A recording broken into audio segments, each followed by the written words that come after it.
Shalom saya ucapkan kepada Bapak Ibu, saudara-saudari sekalian, dimanapun pada saat ini berada. Adalah satu sukacita yang luar biasa karena pada saat ini kembali lagi saya akan mengajak Bapak Ibu, saudara-saudari sekalian untuk boleh merenungkan kembali pembelajaran sekolah sahabat yang ke-6. Tentunya dengan pembelajaran yang tidak kalah menarik dari pembelajaran sebelumnya. Namun sebelum saya melanjutkan pembelajaran ini, mari kita sama-sama tunduk kepala dan kita satu di dalam doa. Mari kita berdoa. Bapa kami yang di surga, terpujilah nama-Mu ya Tuhan. Saat ini kami rindu mendengarkan firman-Mu melalui pembelajaran sekolah sahabat ini. Urapilah kami dengan Roh Kudus-Mu sehingga pelajaran ini boleh masuk di dalam kehidupan kami masing-masing. Mengampuni dosa kami, doa ini kami serahkan dalam tangan-Mu, Yesus Kristus Tuhan dan Juru Selamat kami. Amin. Bapak Ibu, saudara-saudariku yang terkasih di dalam Tuhan,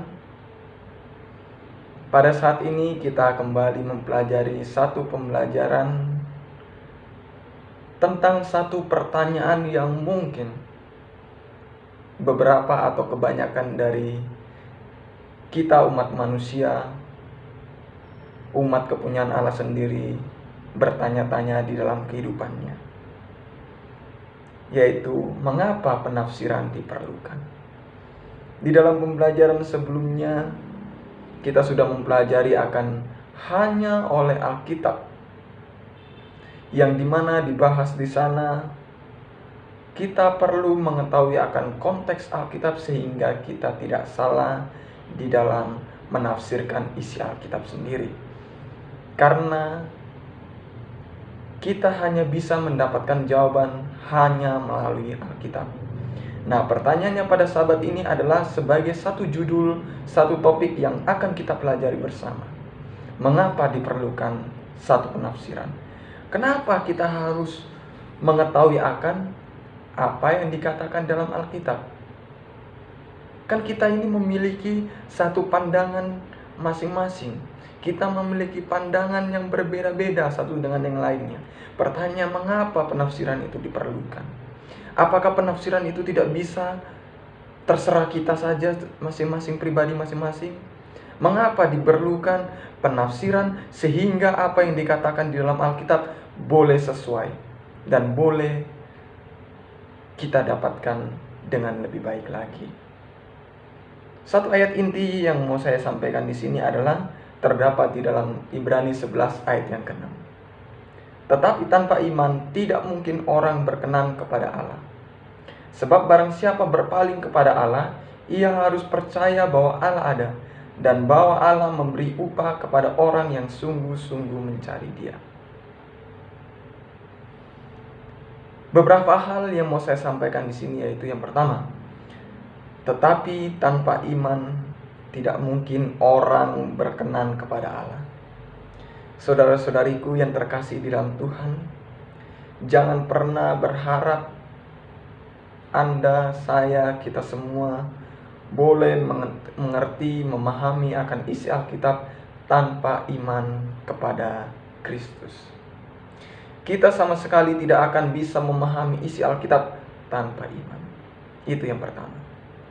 Yang kedua, barang siapa berpaling kepada Allah, ia harus percaya bahwa Allah ada.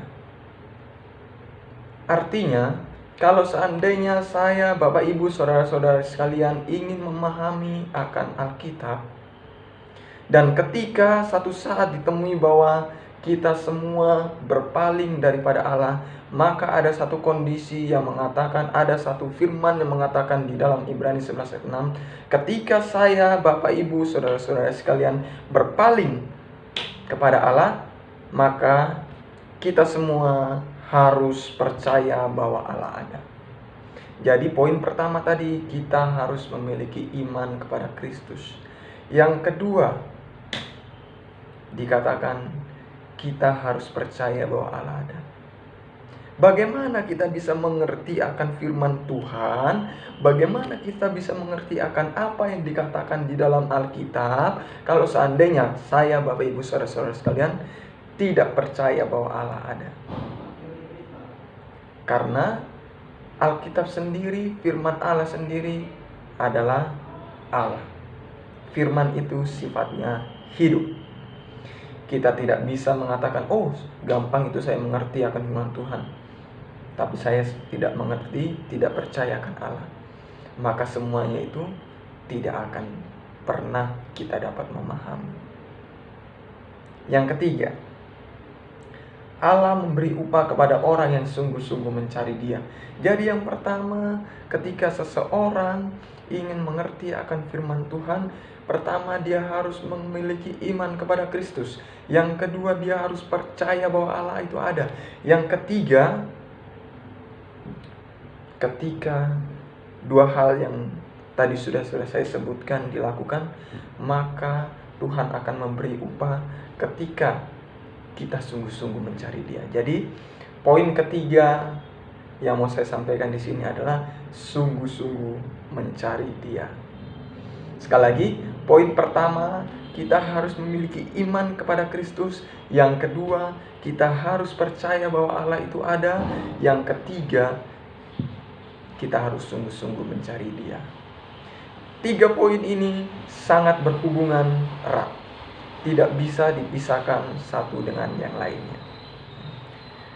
Nah, pada saat ini ada satu pembelajaran yang luar biasa, ada satu hal yang luar biasa yang dikatakan di dalam pembelajaran sekolah sahabat kita. Hal yang luar biasa itu adalah dikatakan membaca Alkitab sudah termasuk di dalam menafsirkan Alkitab. Sangat luar biasa, bukan? Pernyataan seperti ini. Membaca Alkitab sudah berarti kita menafsirkan isi Alkitab. Pertanyaannya sekarang, bagaimana saya bisa menafsirkan Alkitab hanya dengan membaca? Apa mungkin ketika saya sudah membaca, saya sudah bisa menafsirkan Alkitab itu sendiri? Apakah dengan membaca, saya sudah pasti mengetahui akan firman itu? Karena bahasa di dalam Alkitab sangatlah banyak. Karena apa yang dikatakan di dalam Alkitab banyak yang tidak dimengerti, sekalipun hanya dengan membaca. Lalu bagaimana? Mengapa dikatakan di sini ketika seseorang membaca Alkitab sudah berarti dia menafsirkan? Artinya bahwa seringkali ketika kita membaca, kita masih sulit untuk boleh menafsirkan isi Alkitab. Di dalam pembelajaran kita pada saat ini, kita diajak untuk boleh memahami konteks yang ada di dalam Alkitab. Sebagai salah satu contoh yang mungkin selama ini kita salah menafsirkan. Di dalam Alkitab sendiri dikatakan bahwa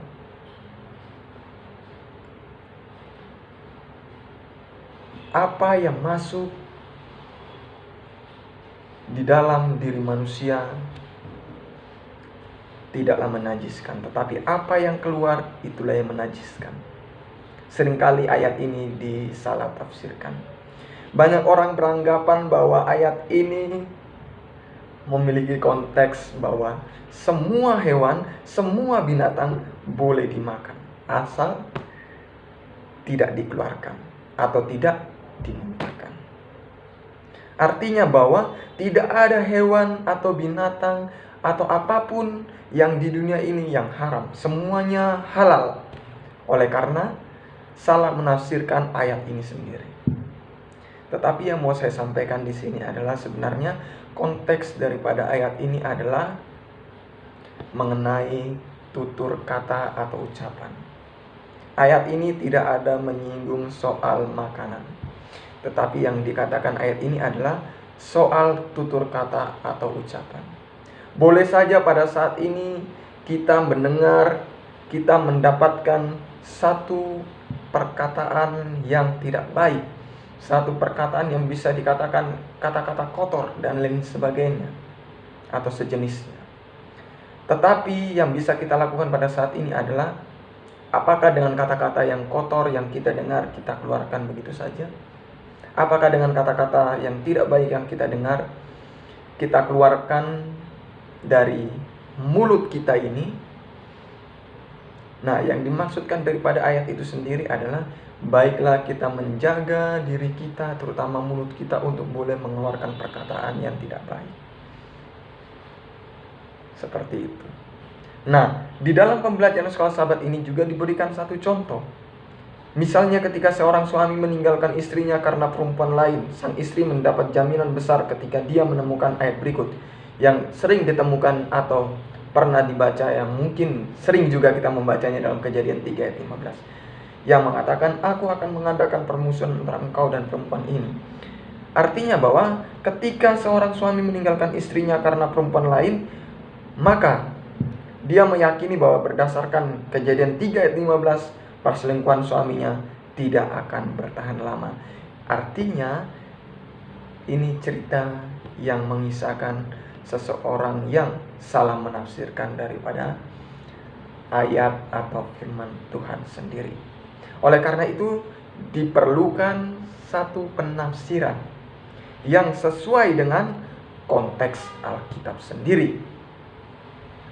Suatu teks tanpa konteks dengan cepat menjadi satu dalih bagi agenda dan pendapat sendiri.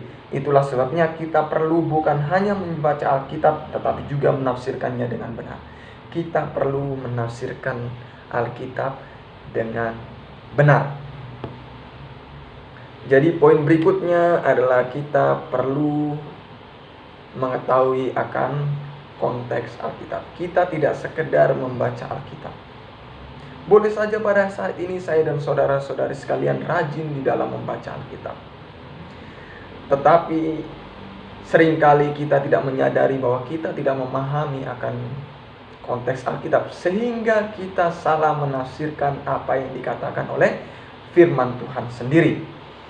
Selanjutnya, ketika seseorang membaca Alkitab, mengapa dikatakan berarti juga menafsirkan? Karena ketika seseorang membaca Alkitab, ada di sana yang namanya praduga. Praduga. Saya yakin dan percaya kita semua sudah mengetahui akan yang namanya praduga sendiri. Praduga ini semacam menafsirkan. Kata lain daripada menafsirkan sendiri, jika kita lihat di dalam Kamus Besar Bahasa Indonesia, praduga adalah menafsirkan sebelum melihat apa yang sebenarnya terjadi secara langsung. Artinya ketika ada satu pernyataan, contohnya telah terjadi satu kecelakaan di jalan A, maka seseorang yang mendengarkan akan berita itu langsung memiliki satu praduga, oh mungkin orang itu lalai dalam berjalan sehingga dia mengalami kecelakaan. Itulah salah satu jenis praduga. Walaupun yang mendengar belum pernah melihat kejadian daripada kecelakaan itu, apa penyebab daripada kecelakaan itu, tetapi ketika dia menyampaikan bahwa oh mungkin dia lalai di dalam berjalan, tidak melihat kanan dan kiri, maka itulah juga yang dinamakan dengan praduga sendiri. Menerka-nerka apa yang sebenarnya terjadi, menempatkan diri di saat kejadian itu terjadi. Nah, dikatakan di sini tidak seorang pun yang datang kepada teks Alkitab dengan pikiran kosong. Setiap pembaca, setiap pelajar Alkitab datang kepada Alkitab dengan sejarah dan pengalaman pribadi tertentu yang tidak dihindari berdampak pada proses penafsiran. Nah, salah satu contoh bahkan para murid Yesus memiliki gagasan sendiri seperti apa misius itu. Bayangkan, dikatakan bahwa para murid Yesus sendiri pada saat itu belum mengetahui sosok daripada Mesias sendiri, tetapi mereka memiliki satu gagasan sendiri untuk boleh mengeluarkan satu pendapat atau satu gagasan seperti apa Mesias itu. Nah, inilah salah satu yang dimaksud dengan atau yang terkandung di dalam yang namanya praduga sendiri. Atau mungkin Nanti bisa kita membacanya di dalam Lukas 24 ayat 36 sampai yang ke-45. Inilah salah satu contoh praduga yang terjadi di zaman Alkitab, di zaman Yesus, di zaman para murid-murid Yesus pada saat itu. Kita semua mungkin memiliki sejumlah keyakinan tentang dunia ini. Artinya, pendapat si A, pendapat si B, pendapat si C tentunya berbeda-beda. Boleh saja keyakinan itu berbeda-beda. Tentang Allah mungkin, tentang realitas tertinggi dan lain-lain yang kita asumsikan atau terima tanpa disengaja atau tanpa disadari. Sekali lagi, kita mungkin semua pada saat ini memiliki sejumlah keyakinan yang berbeda-beda tentang dunia ini. Kita mungkin pada saat ini memiliki keyakinan yang berbeda-beda tentang siapa Yesus itu, siapa Mesias itu, apa kebenaran itu sendiri. Nah, ketika kita menafsirkan Alkitab, nah artinya bahwa boleh saja pada saat ini kita berasumsi A, kita berasumsi B, kita berasumsi C. Saya tidak bisa mengatakan, saudara harusnya berasumsi seperti saya. Saudara seharusnya berasumsi seperti apa yang saya sampaikan. Tidak bisa saudara berasumsi sendiri. Saya tidak bisa mengatakan seperti itu. Tetapi yang mau saya sampaikan di sini adalah tidak ada yang datang kepada Alkitab dengan pikiran kosong. Apa yang dimaksud dengan pikiran kosong? Tidak bisa kita menyampaikan apa yang dikatakan di dalam Alkitab itu tanpa kita mengetahui apa konteks daripada Alkitab sendiri. Itulah poin utamanya. Nah, bagaimana kita bisa mengetahui konteks daripada Alkitab? Ya, tuntunan daripada Roh Kudus. Dan ketiga hal pertama yang tadi di awal sudah saya sampaikan. Miliki iman, percaya bahwa Allah itu ada, dan sungguh-sungguh mencari Dia. Itulah yang harus kita lakukan sehingga konteks di dalam Alkitab ini boleh kita pahami, sehingga pembelajaran di sahabat yang lalu yang mengatakan hanya oleh Alkitab itu sendiri benar-benar terjadi di dalam kehidupan kita. Jika pandangan dunia seseorang dengan tegas menolak semua campur tangan supra alami Allah, orang itu tidak akan membaca dan memahami Alkitab sebagai catatan yang benar dan yang dapat dipercaya tentang apa yang telah Allah lakukan dalam sejarah, tetapi akan menafsirkannya dengan sangat berbeda dari seseorang yang menerima realitas supra-alami. Sudah jelas? Penafsir Alkitab tidak dapat sepenuhnya melepaskan diri dari masa lalu mereka sendiri, pengalaman-pengalaman mereka, pendapat-pendapat di mana mereka tinggal, serta dari pendapat yang sudah terbentuk sebelumnya. Nah, jadi berbicara soal penafsir Alkitab, tentu penafsir Alkitab satu dengan penafsir Alkitab yang lainnya tentu berbeda-beda pendapat yang dikeluarkan. Oleh karena penafsir Alkitab ini berhubungan langsung dengan pengalaman realitas supra-alaminya sendiri bersama dengan apa yang akan dia sampaikan. Seperti itu. Tetapi kabar baiknya adalah bahwa Roh Kudus dapat membuka dan mengoreksi perspektif dan prasangka kita yang terbatas ketika kita membaca Alkitab dengan pikiran terbuka dan hati yang jujur. Alkitab berulang kali menegaskan bahwa orang-orang dengan latar belakang yang sangat berbeda dapat memahami firman Allah dan bahwa Roh Kudus akan memimpin kita ke dalam segala kebenaran.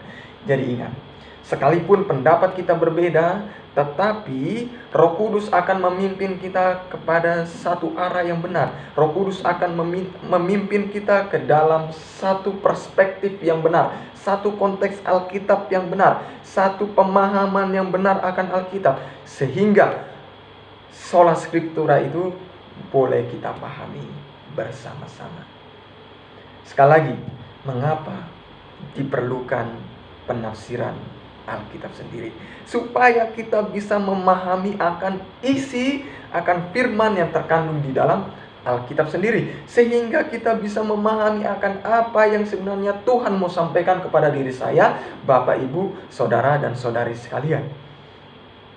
Itu poin utamanya. Yang selanjutnya, ketika seseorang membaca Alkitab dan ditemui satu praduga, maka tidak menutup kemungkinan pun kita perlu memahami akan satu penerjemahan dan penafsiran. Nah, tentunya ada yang berpendapat bahwa terjemahan dan tafsiran hampirlah sama. Terjemahan dan tafsiran tidaklah jauh beda. Alkitab dikatakan terbagi menjadi dua, yaitu Perjanjian Lama dan Perjanjian Baru. Perjanjian Lama ditulis di dalam bahasa Ibrani, artinya kedua kitab ini ditulis menggunakan bahasa kuno. Jadi yang saya ulangi lagi, Perjanjian Lama ditulis di dalam bahasa Ibrani dan atau dengan adanya bahasa Aram juga di sana sebagian, dan yang kedua Alkitab Perjanjian Baru ditulis dengan menggunakan bahasa Yunani. Nah, artinya bahwa masalahnya pada saat ini tidak selamanya kita umat manusia pada saat ini membaca di dalam bahasa kuno. Artinya dengan hal ini, dengan berkembangnya zaman, kita membutuhkan yang namanya tafsiran. Kita membutuhkan satu bahasa sehingga kita bisa memahami akan isi Alkitab. Contohnya pada saat ini kita sering melihat yang namanya Alkitab di dalam terjemahan bahasa sehari-hari.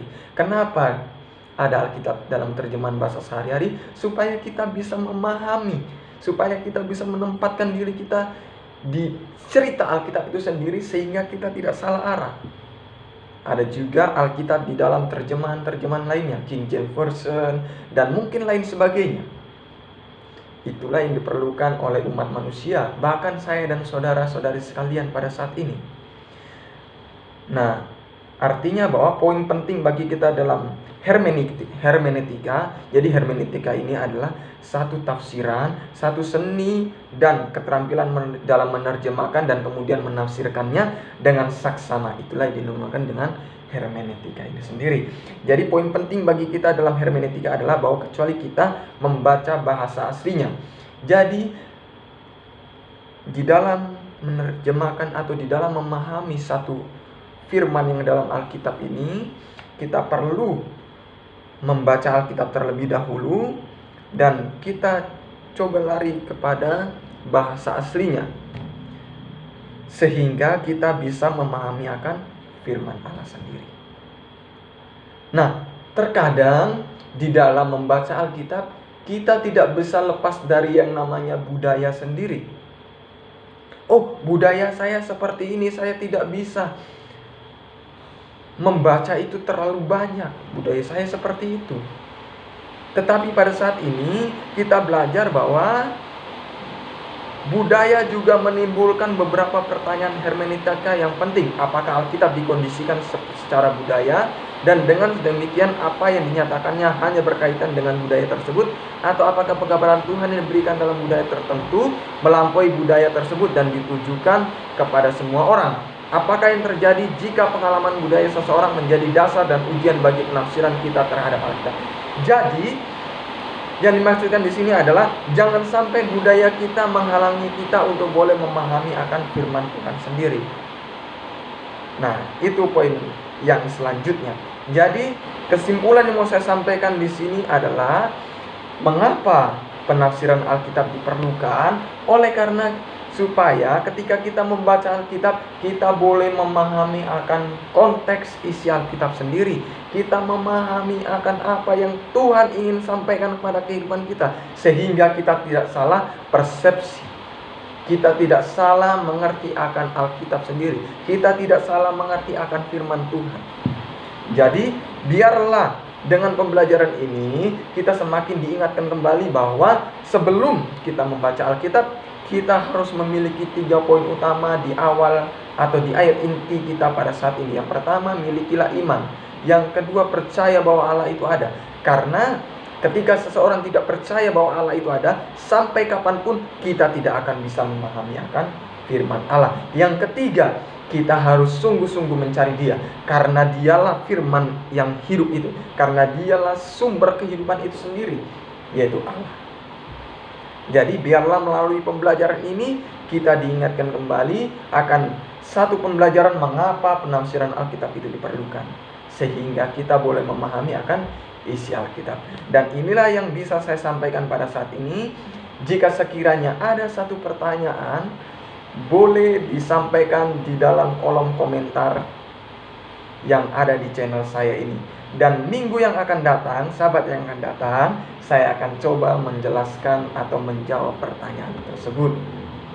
Sebelum saya menutup firman Tuhan ini, sebelum saya menutup pembelajaran sekolah sahabat ini, mari kita satu di dalam doa. Mari kita berdoa. Bapa kami yang di surga, saat ini kami telah selesai mempelajari akan pembelajaran sekolah sahabat. Mengapa penafsiran itu diperlukan? Seringkali kita salah menafsirkan Alkitab. Seringkali kita salah di dalam memahami isi firman Tuhan, sehingga kita tidak memahami akan apa yang hendak Engkau sampaikan kepada kami. Tetapi pada saat ini ya Tuhan, bantulah kami untuk boleh memahami akan firman-Mu, sehingga firman-Mu tidak lari dari kehidupan kami. Mengampuni dosa kami, doa ini kami serahkan di dalam tangan-Mu, Yesus Kristus Tuhan dan Juru Selamat kami hidup. Amin.